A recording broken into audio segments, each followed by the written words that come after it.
Hello friends, welcome back to my YouTube channel climax classes. आज का जो video है वो मैं रेलवे का एनटीपीसी और ग्रुप डी के लिए यह वीडियो लेके आया हूं। और अब मैं रेगुलर मैथ का जो प्रत्येक चैप्टर वाइज इसको कम समय में हम कैसे सॉल्व करेंगे उसकी समझ लेके आऊँगा। और रेलवे ग्रुप डी और एनटीपीसी दोनों का एग्ज़ाम अभी होने वाला है, इसके लिए मैं मैथ का वीडियो लेके आया हूँ।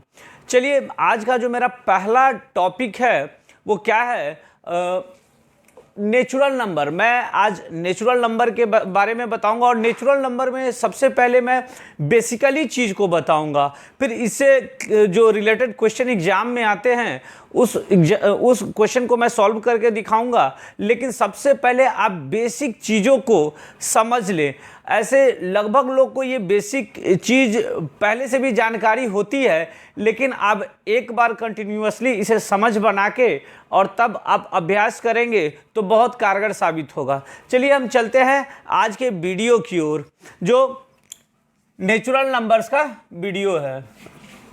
आज का जो वीडियो है वो क्या है, नेचुरल नंबर में हम सबसे पहले ये समझेंगे कि नेचुरल नंबर यानी प्राकृतिक संख्याएं। प्राकृतिक संख्या कौन सी संख्या होती है? तो वैसी संख्या जो 1 से शुरू होके 1 2 3 4 डॉट डॉट डॉट इन्फिनिटी तक जो संख्या आती है उसे हम प्राकृतिक संख्या कहते हैं, प्राकृत संख्या कहते हैं। और यह प्राकृत संख्या 1 से लेके अनगिनत तक होती है। उसके बाद जो दूसरा है पूर्ण संख्याएं। पूर्ण संख्या क्या होती है, जिसे हम होल नंबर के नाम से भी जानते हैं। और होल नंबर क्या होता है, वैसी संख्याएं जो 0 से स्टार्ट होकर 0 1 2 3 4 dot dot dot dot infinity तक, यानी 0 से जो संख्या शुरू होती है और 0 से लेके इन्फिनिटी तक जाती है उसे हम क्या कहते हैं, होल नंबर कहते हैं। और यहाँ पे नेचुरल नंबर जो 1 2 3 4 5 यहाँ से शुरू होकर जो संख्या इन्फिनिटी तक जाती है इसे हम नेचुरल नंबर कहते हैं। यानी नेचुरल नंबर और होल नंबर के बारे में अभी तक हम समझ चुके हैं। उसके बाद इंटीजर क्या होती है। देखिए, इंटीजर या तो पॉजिटिव या निगेटिव कुछ भी हो सकते हैं। इंटीजर यानी पूर्णांक संख्याएं या तो -1 2 4 -7 ये सारे इंटीजर कहलाते हैं। और इंटीजर या तो पॉजिटिव यानी धनात्मक हो सकता है या इंटीजर ऋणात्मक हो सकता है। तो हम समझ गए कि पूर्णांक संख्या क्या होती है और पूर्णांक संख्या किसे कहते हैं, यानी इंटीजर किसे कहते हैं। और इंटीजर पॉजिटिव और नेगेटिव दोनों हो सकते हैं। उसके बाद विषम संख्या, ये बचपन से हम पढ़ते आए हैं कि विषम संख्या क्या होती है। तो विषम संख्या वैसी संख्या होती है जो 2 से पूर्ण रूप से विभाजित ना हो, वो विषम संख्या होती है।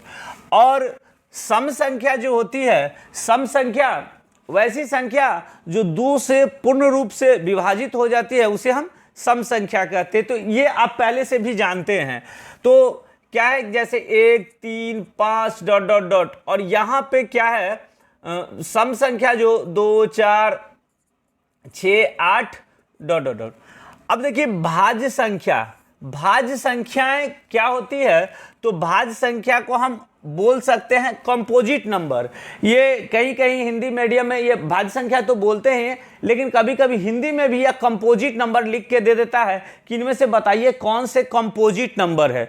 तो कंपोजिट नंबर क्या होता है, वैसी संख्या है जो विषम संख्या हो या सम संख्या हो लेकिन डिविजुअल हो, उसे हम कंपोजिट नंबर कहते हैं, यानी भाज्य संख्या कहते हैं। जैसे 4 6 9 12 15 ये सब जो संख्या है ये सब भाज्य संख्या है, कंपोजिट नंबर है, ये डिविजुअल है।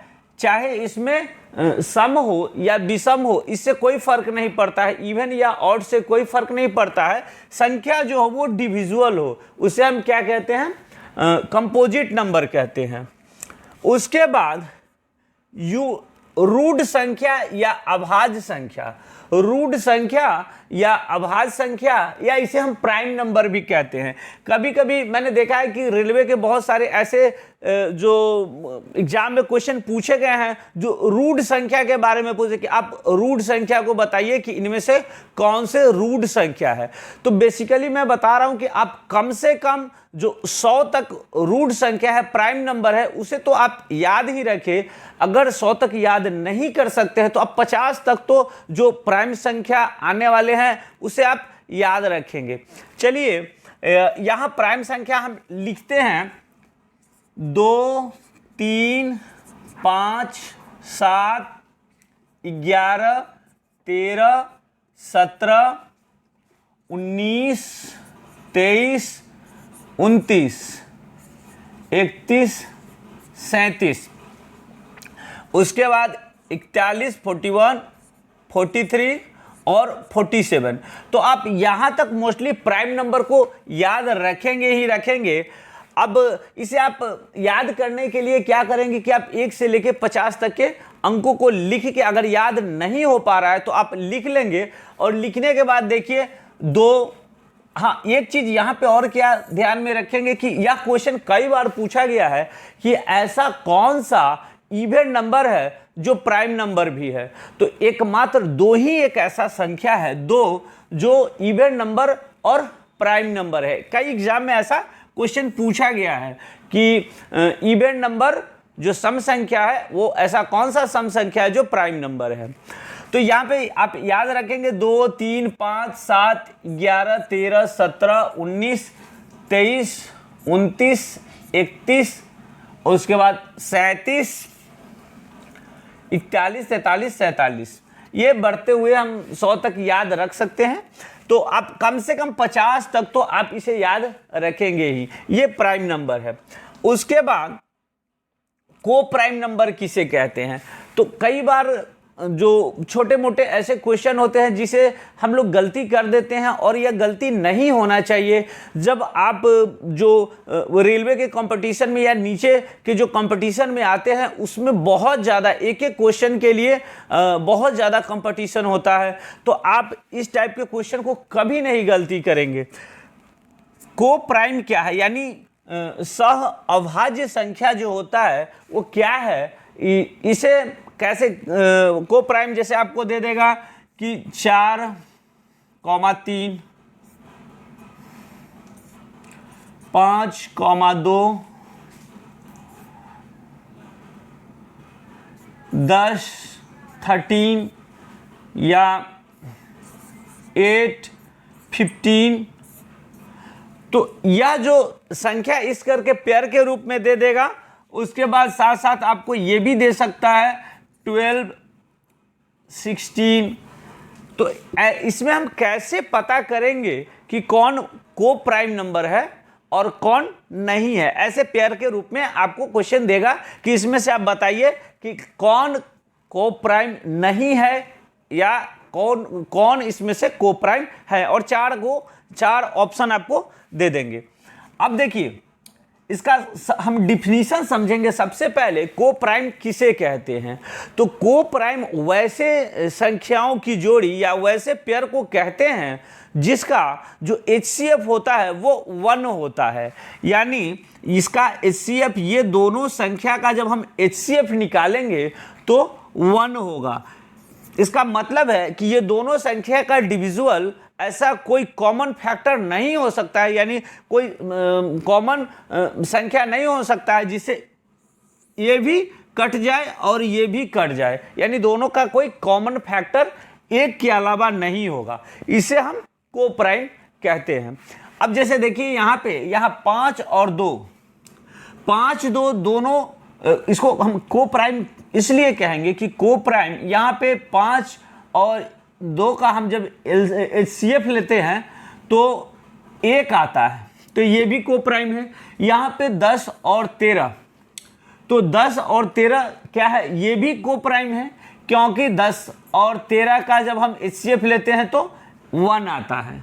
यहाँ भी यही है, 8 और 15 का जब हम HCF लेंगे तो 1 आएगा। लेकिन यहाँ 12 और 16 में क्या है कि यहाँ पे हम दोनों का HCF लेते हैं तो क्या होगा, 4 हो जाएगा।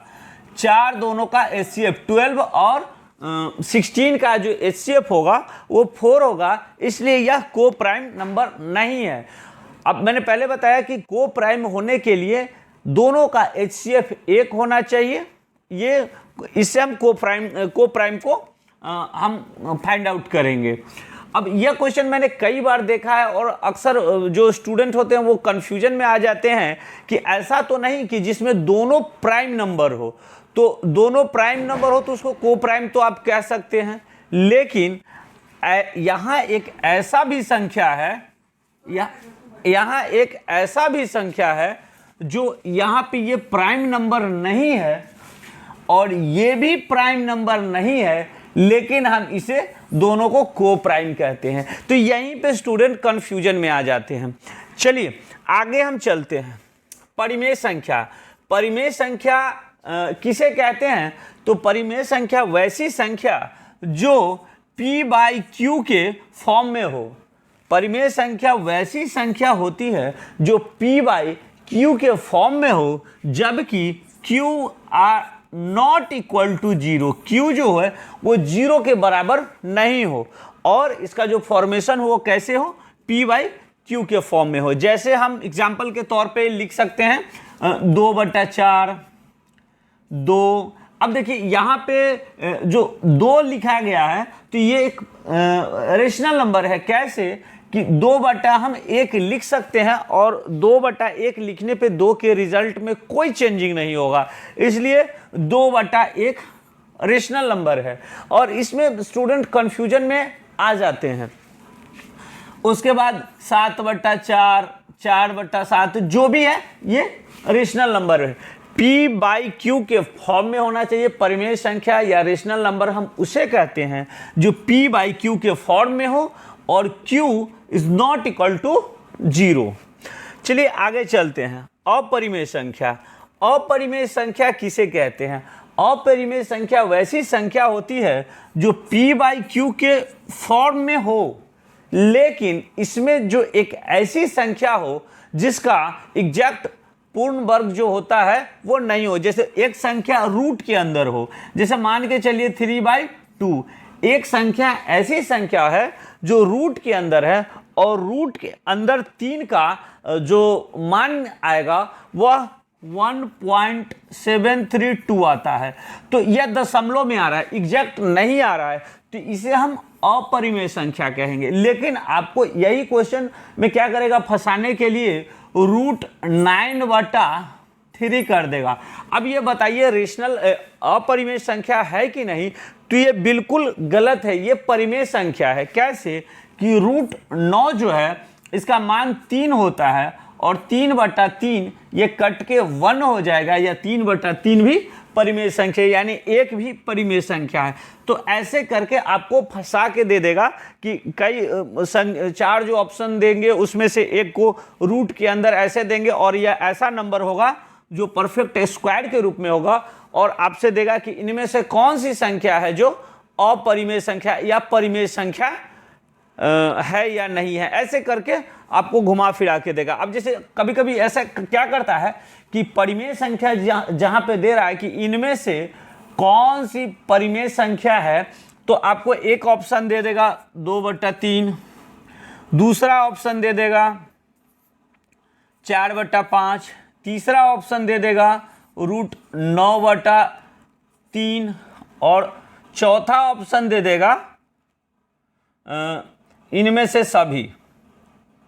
चौथा आपको ऑप्शन दे देगा कि इनमें से सभी, और पूछेगा कि ये इनमें से कौन सा परिमेय संख्या है। तो अक्सर आप देखिएगा कि यहाँ पे रूट लगा हुआ है, तो आप अरे ये तो परिमेय संख्या नहीं है, बाद बाकी ये भी परिमेय है, ये भी परिमेय है। कौन सी इसमें से परिमेय संख्या जो है परिमेय संख्या है वो है, या है तो तीनों है, ये भी परिमेय संख्या है, ये भी परिमेय संख्या है, और इनमें से तीनों परिमेय संख्या। ऐसे करके आपको फंसाएगा।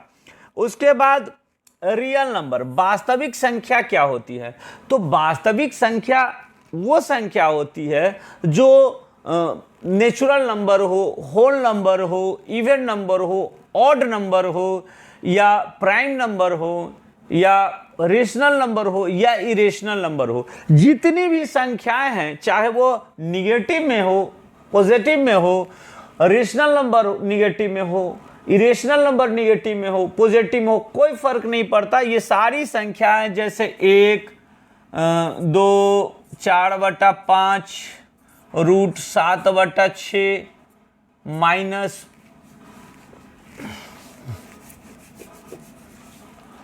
-8/√11, ये जितनी भी संख्याएं हैं, ये सारी संख्याएं रियल नंबर है। तो यहाँ पे आज मैं नेचुरल नंबर का जो पहला वीडियो लेके आया हूँ, इसमें मैं एक बेसिक कॉन्सेप्ट को लेके आया हूँ और कंटिन्यूअसली मैं इसे जो रिलेटेड क्वेश्चन है उसे मैं लेके आऊँगा, और एक एक करके आने वाले जो एनटीपीसी का जो मेंस एग्जाम है और जो ग्रुप डी का एग्जाम है, उससे पहले मैं कोशिश करूँगा कि ज़्यादा से ज़्यादा आपको चैप्टर पढ़ा दूँ। साथ साथ मैं बहुत सारे ऐसे ट्रिक्स को भी लेके आऊँगा कि क्वेश्चन को हम कैसे कम समय में सॉल्व करेंगे। जैसे आप अभी एनटीपीसी का जो एग्जाम होने वाला है मेंस का, उसमें 90 मिनट में 120 क्वेश्चन आने वाले हैं, और 120 क्वेश्चन में 70 क्वेश्चन मैथ और रीजनिंग से होंगे। और मैथ और रीजनिंग के लिए आप सोच के देखिए कि कितना कम समय मिलता है, तो हमें ट्रिक का इस्तेमाल करना है। और मैथ और रीजनिंग के क्वेश्चन दोनों को मैं लेके आऊँगा, मैथ का अलग सेक्शन और रीजनिंग का अलग सेक्शन, खास करके पजल का जो क्वेश्चन है वो मैं लेके आऊँगा।